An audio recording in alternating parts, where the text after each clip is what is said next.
What's up? It's your boy D2Cool back here with another video. So we want to go ahead and talk about the event from last week, the Japanese event. Well, all the Japanese devs all got together for the first time ever. SNK, Capcom, Arika, Arc System Works. Um, uh, who else was there? I feel bad forgetting somebody. I know I'm forgetting someone. Uh, it's called the Japanese Fighting Game Publishers Roundtable. Um, Dang, who else was there at the show? I know too. Let me refer to my notes, so I know who was there. It was because it was a bunch of people. It was Arc System Works, Eureka, Bandai Namco themselves, Capcom, Koei Tecmo Games, and SNK. So those were all the people who were there.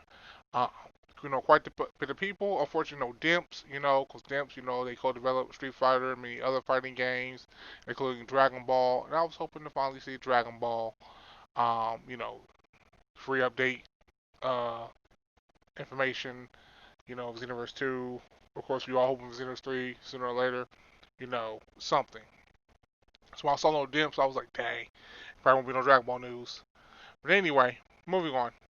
So let's go ahead and go over what they talked about. Important things. So they were asked a couple different questions. One of the questions they were asked was crossplay, and they said some of them said kind of like, yeah, it's something they thought about doing, or I think one of the Rika games supports crossplay right now. And most of them were kind of like, it's something we're thinking about, but you got to think about the systems, they're made differently, and there's a lot of hurdles and things they have to go through, and everything. It ain't just as simple as just, making it work, just putting it in there, you know. So we might get more crossplay in the future. We might not. I don't know. It just depends. But uh, for me, I'm not a big crossplay guy. It doesn't matter to me, honestly. So whether we get it or not, I don't care about that personally. Um, they were asked about balancing characters and how they pick their rosters. They talk about balancing characters between male and female.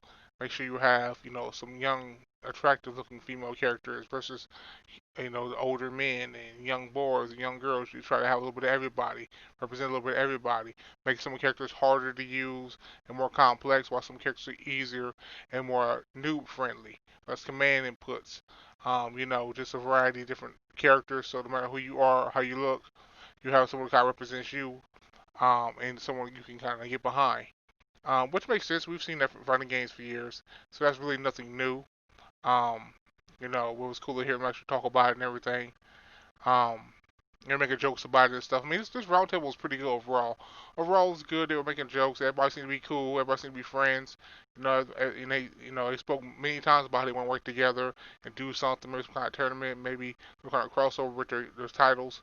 I would love to see that. I think these developers who've been on these games for years, been in the industry for years, has been a part of many people's lives, should be working together, should be putting things together. You know. So they also asked about the older generation when it comes to the fighting pads, the fighting arcade sticks versus the pad. You know what I'm saying? The controller. And they said most people these days they use the pad just fine.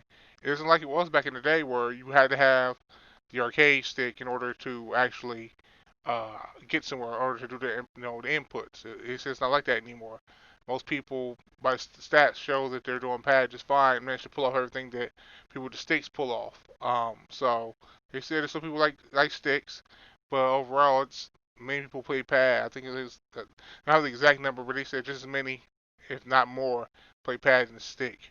And you talk about, of course, like the guy from Arc System Works talking about how he likes more complex controls personally and stuff, but he understands other people need it simpler for them and stuff.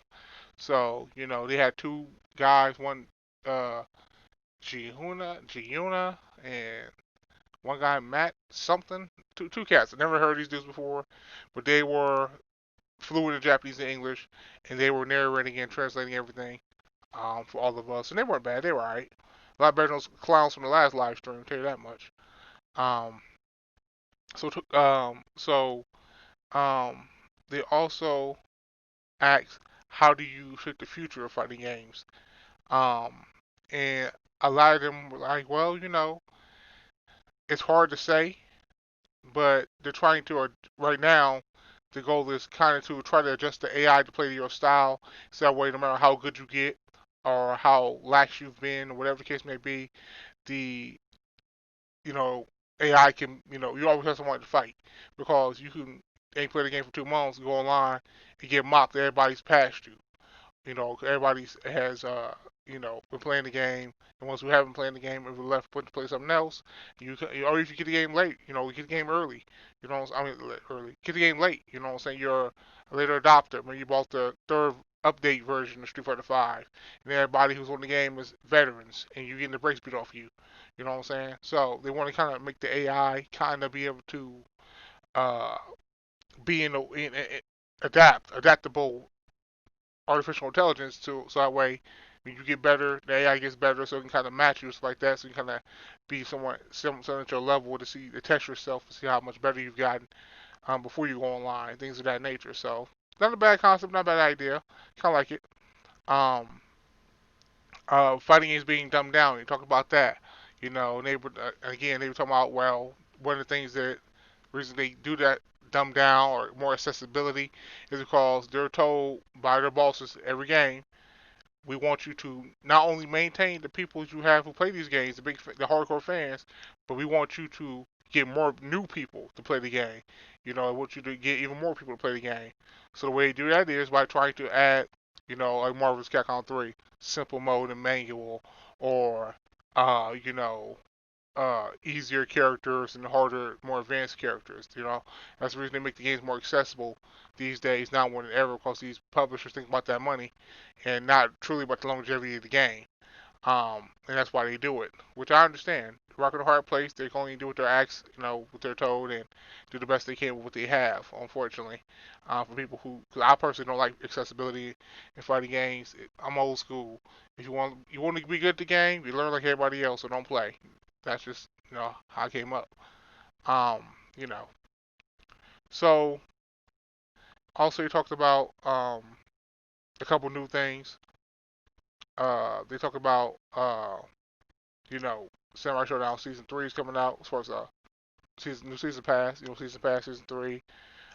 Street Fighter 5 is gonna have a 2 week demo free to play for I think the last version of Street Fighter 5 for 2 weeks and kind of get if you ain't played it yet, it maybe it's in a while, see how much better the game is. Hopefully you'll go buy the game. That's their hope. That's gonna be out on August. No, yeah, I think it comes out this month, I believe. August 6th. There's going to be a big Street Fighter update.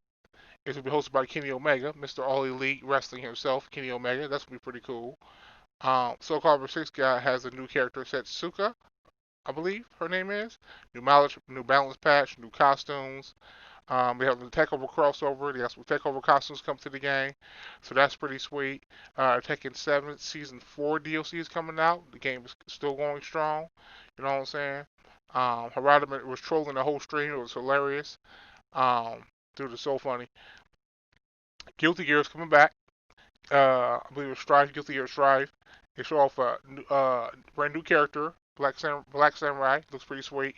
And a returning character, Leo. So that's all the main updates and everything they gave us. But it's a pretty solid stream. Like I said, they got some new content in there. Obviously, it's not as much as you would want to have. They mentioned the coronavirus is holding them back and hurting everyone. They understand the situation. Please be patient with them. I get it. But it's a solid stream. I like this. Cool to see everybody interact. People behind the scenes. People who actually make these some of my favorite games. I enjoyed it. I like seeing that other side of the coin. And he talked about all they wanted. Most of them was like, yeah, we want to do this again, get together more often, so on and so forth. So hopefully it does happen. So yeah, hopefully we'll see another one of these. Hopefully this is the last. Hopefully we'll have more information next time. We see they want to make the next one bigger and better. So that's great.